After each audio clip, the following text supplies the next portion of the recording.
guys, how you going? So today on BKRsport, we are here for the end of the bottom four of the NRL season reviews here, where we're going through every single team out of all 17 teams in the NRL competition and reviewing their 2024. Give a little bit of hope for 2025, also outlining some concerns, obviously talking about the actual season that was, and also obviously going past what we thought going into the year, their gains, their losses from 2023, and how it's kind of shaping up. And obviously I do put it all out there. I do give you my perspective. If you've got a different perspective, please feel free to use the comment section below.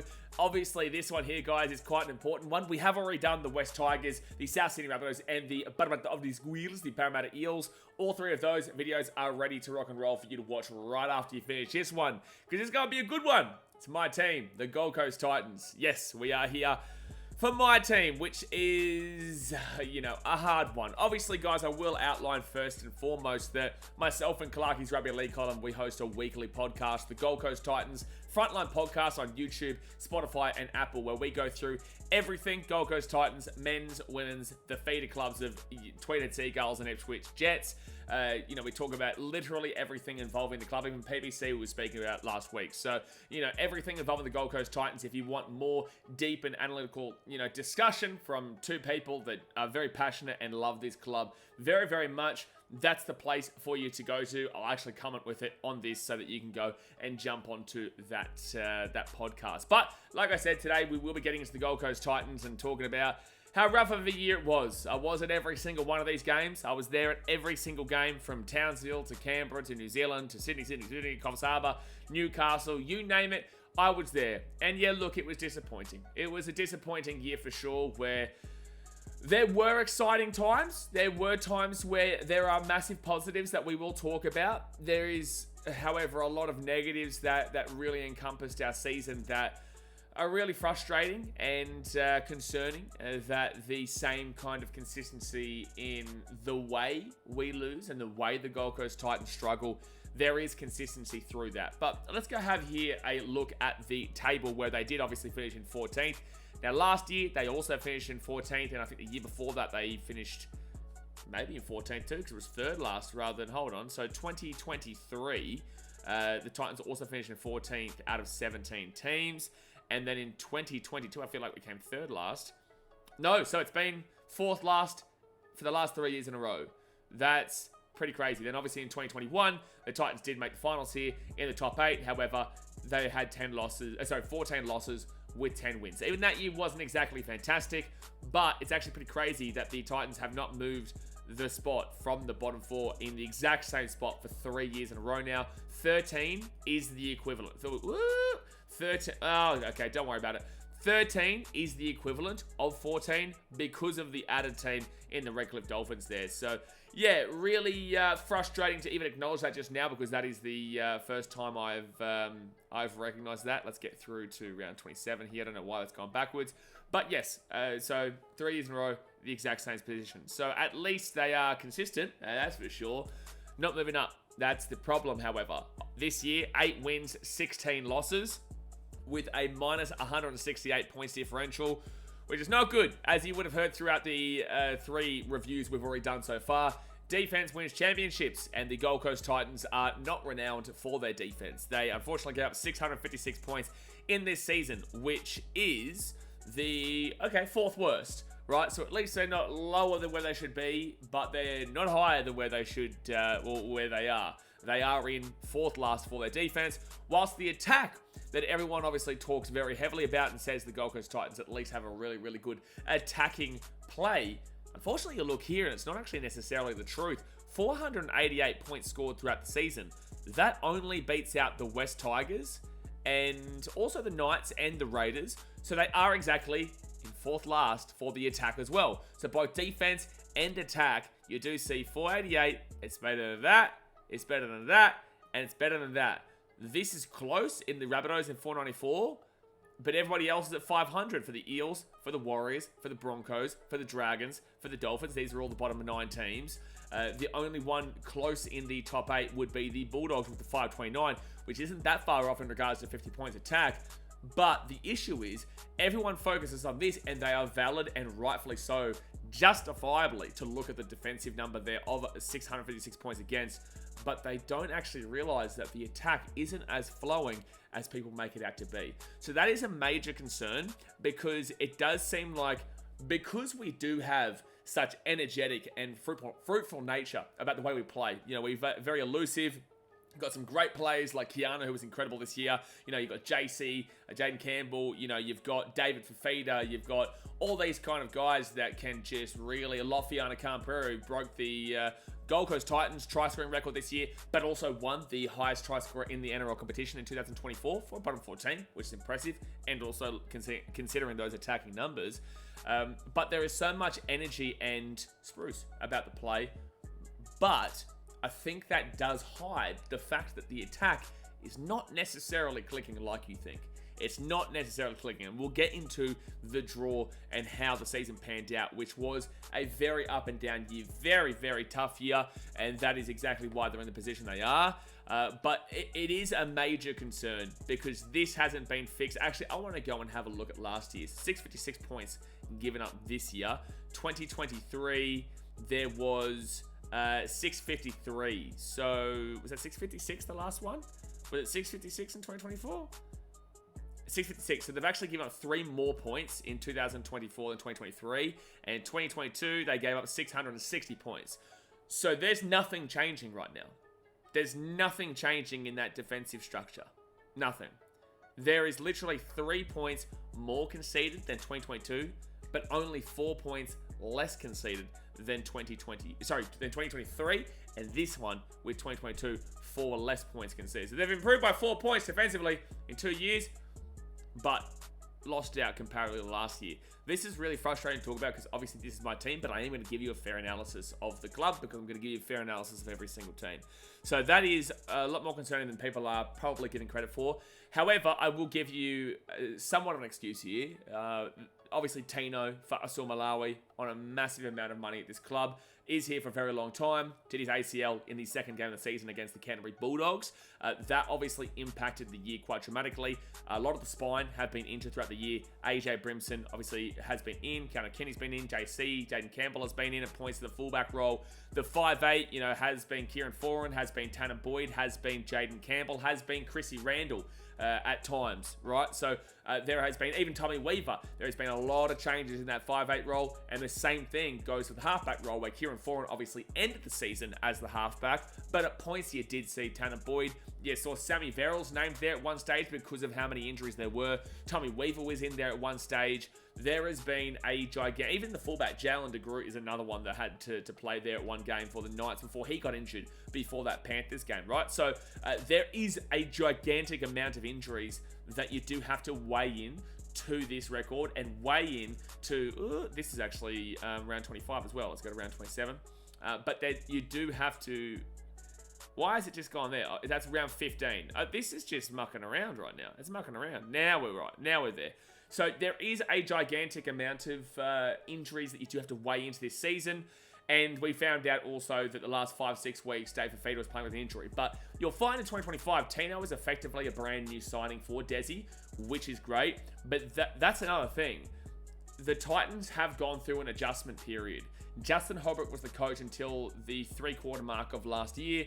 The club decided, okay, we're going to move past this. They put Jimmy Lenihan as the caretaker coach. Jimmy Lenihan, really, really tough man, really great bloke. Did actually some decent work with the team towards the back end of last year.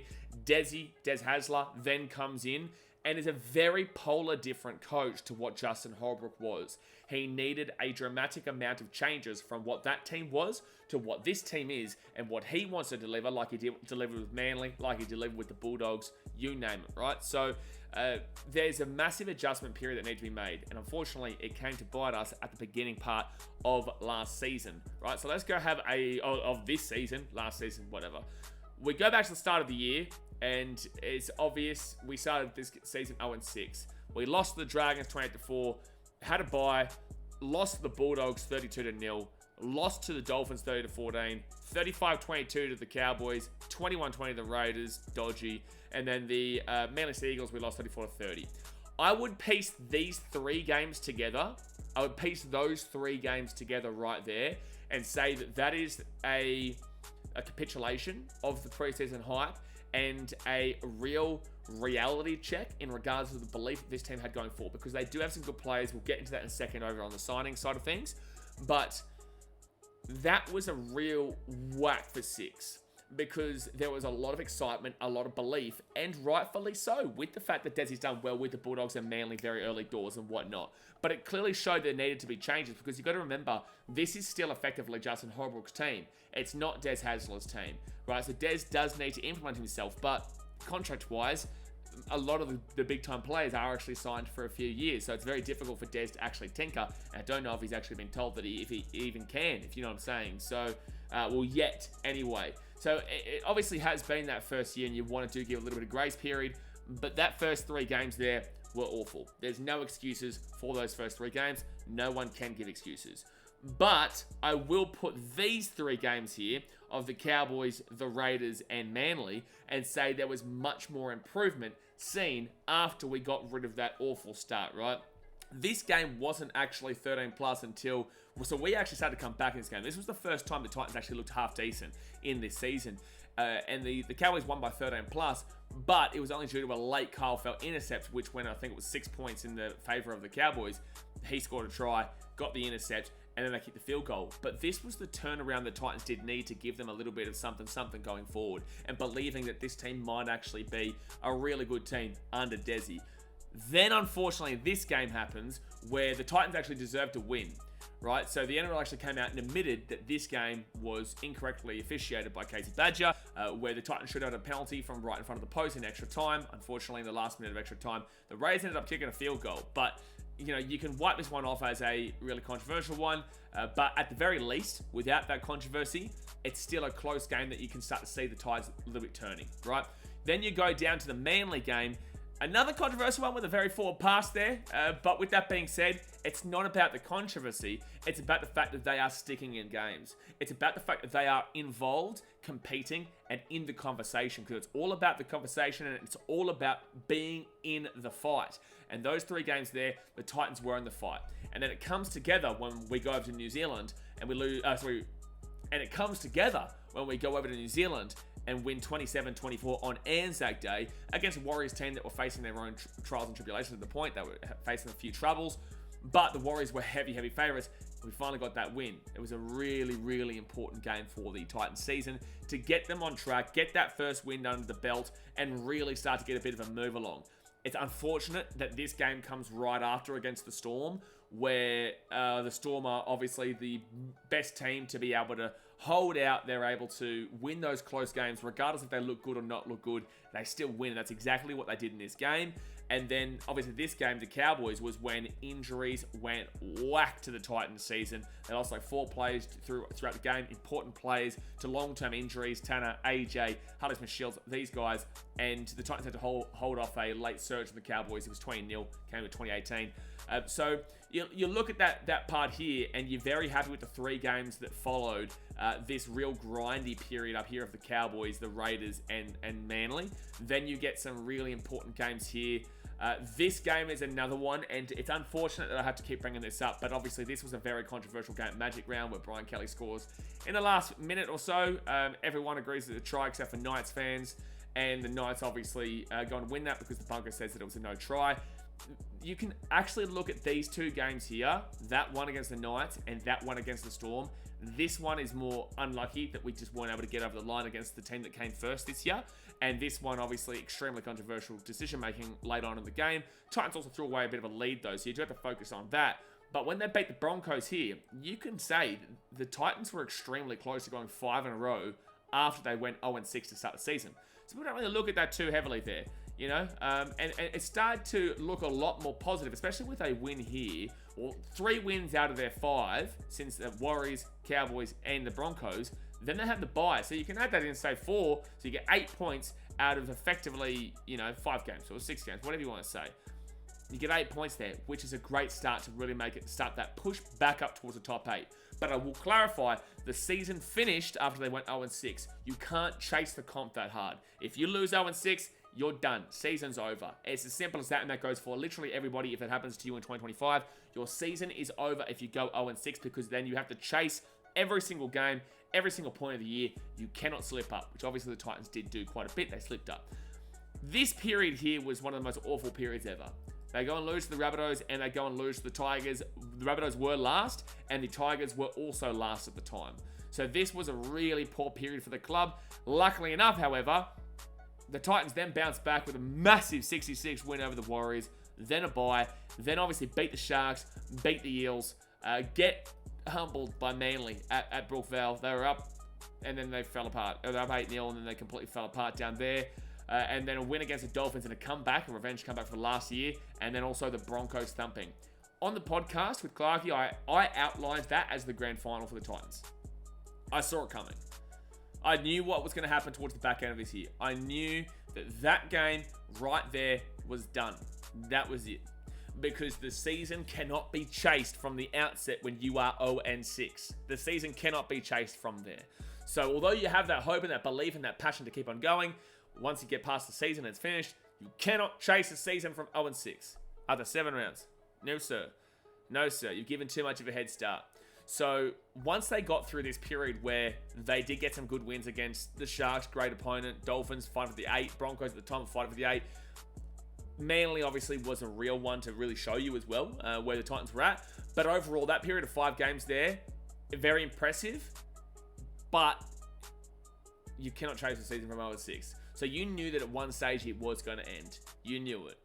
And then that's where it ends. The Sharks win 44-0. The Dragons win 32-16. The Roosters win 48-22. The Knights win 36-14. And the Panthers win 18-12. Which is actually, that was a pretty good game for the Titans, to be completely honest with you, to finish off with.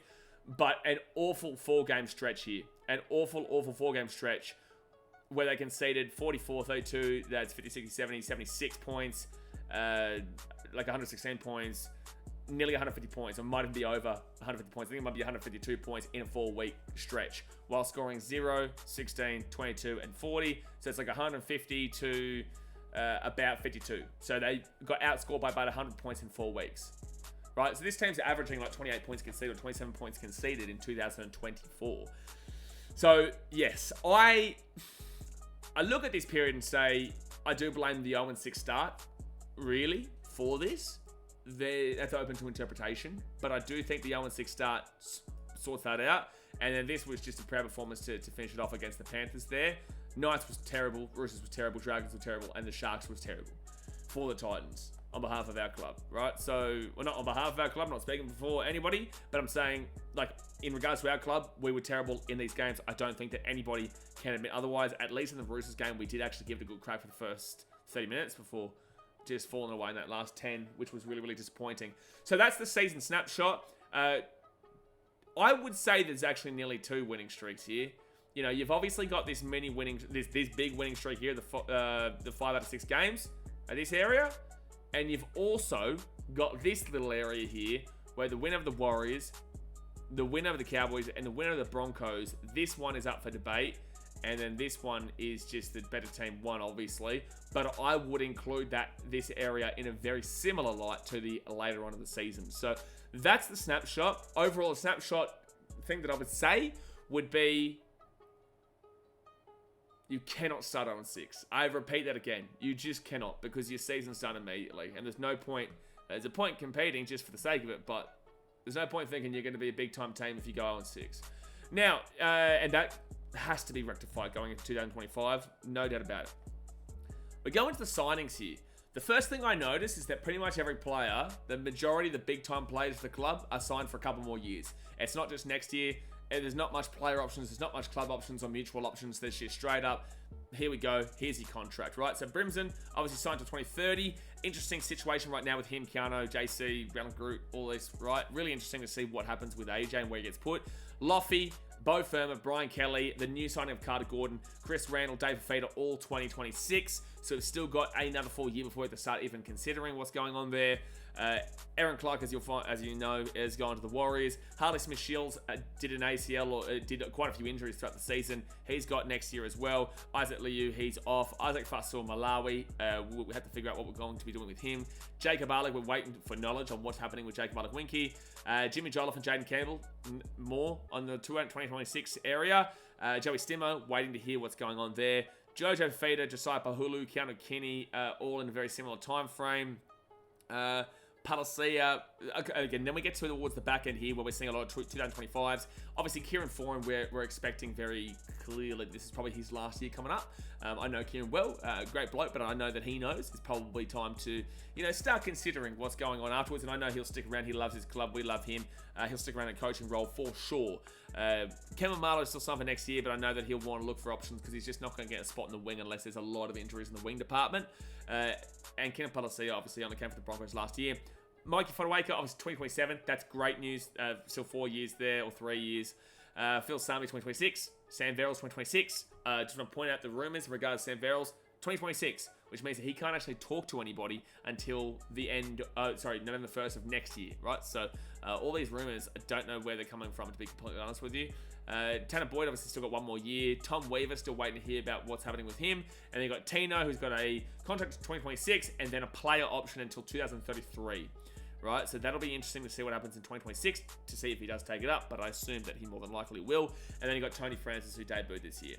So the snapshot of this area is that most of the contracts are to 2026. So I think Desi will utilize 2025 as the big year to know this is the players we want. This is the players we're going to go with. Because again, most of these guys are Justin Holbrook's signings, but they are very good signings too. They just need to be worked with in the right system with the right coach, which Desi Hasler obviously does have the accolades for. Now, development list, obviously you saw Rama Howe debut against the Panthers. He's got a club option in 2026 with a couple of years on his development. Ben Liu is so unfortunate with injuries. He's got 2025. Jalen de Groot, you saw him in the Knights game. 2024 with a club option in 2025. I'm assuming and I'm sure they'll take that up. Oscar Bryant and Ryder Williams off contract at the end of this year. And then Seth Nicotemo, I believe I can say this. I believe it's public knowledge. He is off to the Super League, right? So, unfortunately, we do lose Seth, but this is a good core group of young lads here, and we do have an incoming development that I would assume next year happens, which would be Zane Harrison. It was a huge player coming up the ranks for the Tweed Head Seagulls and for Palm Beach Currumbin State High School. In regards to the gains that came into this year for the Titans, you had Keenan Palacia come over from the Broncos and Harley Smith-Shields for the Raiders. It's hard for me to talk about this, but Keenan Palacia, he knows I love him, but Keenan Palacia has not had a great season. He's not had a great season. In 2023, he was incredible for the Broncos off the bench, and in the grand final actually ran for the same amount of meters as Payne Haas. Does have the talent, we just need to see it applied. So, looking back on it, I agree with that signing. Right now, I don't necessarily agree with the signing, but that's all well and good in hindsight. We just need to see Palacia buy into the Desi culture. And Harley Smith-Shields, I didn't necessarily think this was going to be too much. I thought it was going to be a depth signing. He did well when he was playing, but was injured throughout the season. So I'm okay with these gains here. I like these gains here. I don't think they're bad options, right? But the losses here, Cruz Leeming to the Wigan Warriors in Super League, Tremaine Sprite to the Redcliffe, Joe Vernon to Twin Head Seagulls, and Aaron Shoop, released mid-season, went to the Manly Seagulls. I'm okay with all of those. Right, because Shoopy, he's a Sydney boy, wanted to go home, get his crack down there. Joe Vernon and Spry, it's not a massive loss in regards to the outset of our team. And then Cruz Leeming was signed effectively because of our injuries last year to Sam Verrills and Chris Randall. So Cruz Leeming came over, did a job for the Gold Coast Titans, did what he needed to do. So I love Cruz, but it makes sense. So I agree with all of this, and I can agree with this, right? So I know this one looks not great right now, but we will see in 2025 if he can really buy into the Desi culture and really implement himself into this team. So I don't think many would disagree with my opinions on the gains and losses from last year. In regards to the 2025 gains and losses, there's actually one that's missing here. So Aaron Clark is obviously off to the Warriors. Also, Isaac Liu is off from the club as well. He has been released. I think he's going to the Super League. Aaron Clark is a huge loss here for the club. I do think that we'll be able to get by, especially with the emergence of Josiah Pahulu and whatnot. But Aaron Clark wants to go home with his mum to Auckland, to New Zealand. I get that. He's originally from the Warriors. We helped him develop. We made him into the player that he is today, and he goes back home. I'm okay with it, and I do think we've got the cover. Whilst Isaac Liu was a big part of our team for the last couple of years, didn't necessarily get it going in regards to the way that the team looked, the way it felt from the fans. But I can tell you right now from the players' perspective, they respected him, right? So it is and if you knew Isaac, you know it was a really, really good bloke that really cared about this team. He was a massive leader. So those losses there, the Aaron Clark one will hurt. Isaac Liu was getting on in his years. We could get by, is what I'll say. It's not integral to the change of the team, but we will miss him. In regards to the gains, Carter Gordon obviously comes across from the Wallabies, from the Melbourne Rebels, a failed franchise in the Super Rugby. Carter Gordon comes across, top 30. He has played for the Wallabies before. Very good player. Much looking forward to him. He's played for Tweed Seagulls in 2024 and throughout the year in centre, in 5'8", and halfback. I think he scored a try in every single game. He dominated every single game, was try assist, making great passes, great tries, everything. Carter Gordon is looking like a very, very, very talented prospect that is going to immersify himself into rugby league from rugby union. I really do get excited when I think about what Carter Gordon can do for the Gold Coast Titans going forward, especially in a key area with Kieran Foran retiring eventually, very soon. And then you've also got the fact, I don't know what Desi's thinking about Tanner Boyd and Tommy Weaver. Zane Harrison still maybe a few years away. Or does Carter Gordon go to the Senators? You don't know. There's a few situations here that Carter Gordon can kind of implement himself into. So I think it's really exciting, though, because he did play well in every position that he was put in for Tweed Seagulls. This is a great signing. This is a great signing that people need to get excited about. A really good, exciting prospect coming in that has played at the highest level of rugby union, but is now in rugby league and is now with that club. So I'm excited about that. So overall, you look at the Gold Coast Titans and you say this was a fail of a year. It definitely was, because you don't want to be coming fourth last for 3 years running. You do not. There were sprinkled positive runs, but you can't have sprinkled positive runs. The impressive thing is, however, is that when they beat the Warriors and they beat the Broncos, they put on massive scores. Right? They put on massive scores. So it shows the attack is there, and it shows that the team is there to get it going. But there are also big losses like that 44-0, like that 32-0 to the Sharks and the Dogs, where you say there is still so much room for improvement, because they were at polar ends of the season. It's not like they were bang-bang.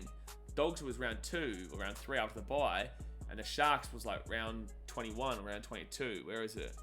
Round 23, sorry. One more away. So they were at opposite ends of the season. So it does show that when the boys click off, they click off. But the fact that the 66-6 and the 46-18, all these kind of games being there does show that we have it in us. So there is some positives here for the Gold Coast Titans. There is now the fact that Desi has been with this team for the entirety of the year. They do have Carter Gordon coming in. They do have quite a bit of money in the cap, by the way, to make a few signings if they would like, and to try and really implement Desi's system, which I wouldn't be surprised if he went out and got players that people were like, oh, why would he do that? But Desi is that kind of guy that would go out and sign a player that isn't exactly very well known, that can come in and work exactly into this team and work with this system. We have seen the emergence of Keanu Kinney. We have seen, the emergence of a team that is there and they're waiting to pounce. Loffy scored the highest tries this year in a bottom 14. The team is there. They just need to believe it, man. They just need to understand that. They just need to understand that this team can crush teams. We saw it against the Warriors, and we saw it against the Broncos, and we saw them beat some of these good teams. And if they didn't beat the Panthers, or they didn't beat the Storm, they were close. They lost by 2 points to Melbourne, and they lost by 6 points to the Panthers. Not 44 points, not 60 points. They lost by 2 and 6 to those two teams that came first and second. The Roosters, they were in it for a very large portion of the game until, obviously, they let a 10-minute period slip, and then they just gave up from there. They beat the Cowboys at one stage, who are in 5th position. The Dogs was not a great result there back in round 3. They competed well with Manly at Seabars, but obviously fell apart at Brookvale. They should have beat the Knights at Magic Round, but obviously, the second game, they were awful in McDonald Jones Stadium when the Knights were fighting for a spot. So it's a really hard year to talk about the Titans. I think the biggest thing, the most exciting thing, and the most hopeful thing, the thing that you need to focus on in 2025 is defensive efficiency is great.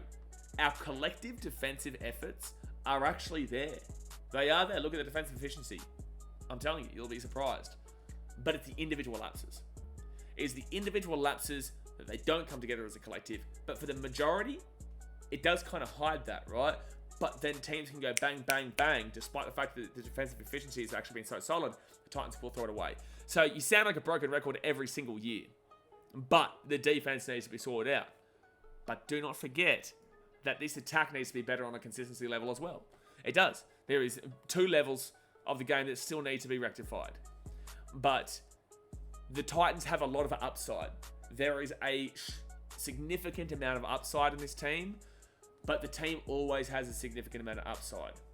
It needs to stop being the bright lights of the Gold Coast. It needs to stop being the exciting party, attacking. Boom, boom, boom, boom, boom, boom, boom, boom. I don't know if that makes sense to you. But it needs to stop being that. It needs to start really honing in on what Desi Hasler is famous for, and that's the defense. And we need to really utilize and stay with a spine. But again, it's unfortunate because in 2024, we have been decimated through the spine for the first half of the season. And then we've had to make complete changes all throughout the year. So there is some frustrating things. There is some definite positives. There is some things that people aren't talking about that they probably should be talking about, i.e. attack. There is defense that obviously everybody is always talking about. But I am excited to see what Carter Gordon brings. I'm excited to see Keanu Kinney go again. I'm excited to see where the AJ Brimson goes. I'm excited to see what Desi decides to do with Kieran Foran going into the future. I'm excited to see Tino with this team, that's for sure. That's for sure. I'm really liking what can happen in the future, but they just need to believe it.